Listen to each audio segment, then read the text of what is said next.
ओम शांति।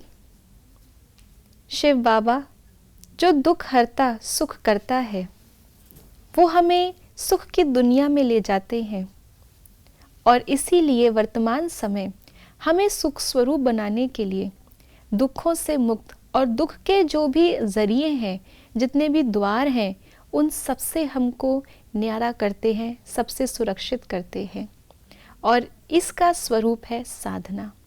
आइए जानते हैं क्या कनेक्शन है साधना का हमारे सुख स्वरूप स्थिति से।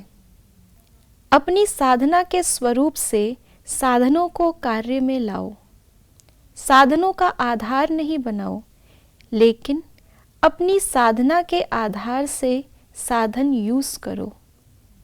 इन साइंस के व ज्ञान के साधनों के आधार पर खुशी ना हो।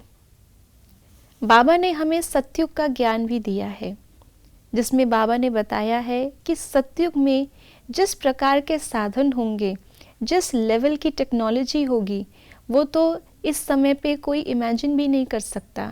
साइंस अभी तक फिर से उस टेक्नोलॉजी को लाने के प्रयास में है, लेकिन देवताओं की विशेषता है कि वो किसी भी चीज़ में लिप्त नहीं होते। भले ही वहाँ पे वो साधन यूज़ कर रहे हैं, सबसे उच्च श्रेणी का वहाँ पे उनको भोजन मिल रहा है, पदार्थ मिल रहे हैं, प्रकृति का सुख मिल रहा है, लेकिन कोई भी चीज़ उन्हें अपनी ओर आकर्षित नहीं करती है। यही है डबल ताजधारी राजा की निशानी। तो वर्तमान समय भी हमें अपने साधना का स्वरूप ऐसा ही बनाना है, क्योंकि वही सतयुग के संस्कार हमको वर्तमान में अपने अंदर धारण करने हैं।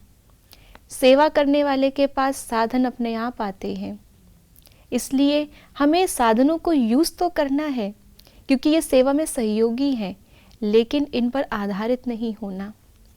फिर बाबा ने बताई है एक बात कि साधन को यूज़ करते हैं, लेकिन उसके आधार पे हमारी खुशी ना हो, क्योंकि कोई भी चीज़ जिसको हम आधार बनाते हैं और वो अल्पकाल की है, पहले तो वो सुख देती है, लेकिन बाद में उससे दुख मिलता है।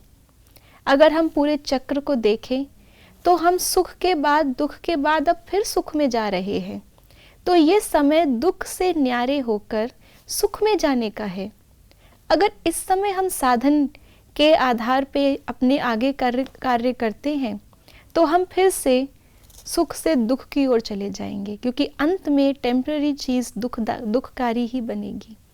इसलिए इस बात का टेंशन रखना है कि हम सुख की दुनिया में जा रहे हैं और सच्चा सुख है निराधार होकर के, स्वतंत्र होकर के हमें एक बाबा के बल पर जीवन जीने में, ना कि सुख अल्पकाल का और आगे चल के दुख, उसका मार्ग तय करने में। ओम शांति।